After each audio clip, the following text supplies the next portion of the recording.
জীবনে কখনো কি কোনো মৃত মানুষকে গোসল করিয়েছেন? সুযোগ পেলে মৃতদের গোসল করাবেন। খুব কাছ থেকে দেখবেন মৃত মানুষের দেহটা কত অসহায় হয়। মৃত্যুর পরে মানুষের মৃতদেহ কতটা ভয়ের কারণ হয়ে দাঁড়ায়। সুযোগ পেলে রাতে লাশ পাহারা দিবেন। তখন বুঝতে পারবেন মৃত্যুর পরের প্রিয় মানুষটার লাশ রাতের বেলা আপনার কাছে কত অদ্ভুত লাগে, কত ভয়ের কারণ হয়ে ওঠে, কত আতঙ্কের কারণ হয়ে যায়। সুযোগ পেলে মৃত ব্যক্তির শরীরে একটু হাত লাগিয়ে কিছুক্ষণ স্পর্শ নেবেন।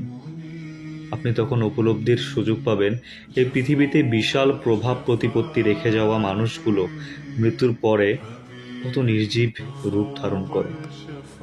সুযোগ পেলে আপনজনদের লাশ কবরে নামাবেন খুব আগ্রহ নিয়ে। শেষবারের মতো মৃতদেহের মুখটি দেখার চেষ্টা করবেন এবং বরাবর উপলব্ধির চেষ্টা করবেন এই মৃতদেহের সাথে অনন্তকালের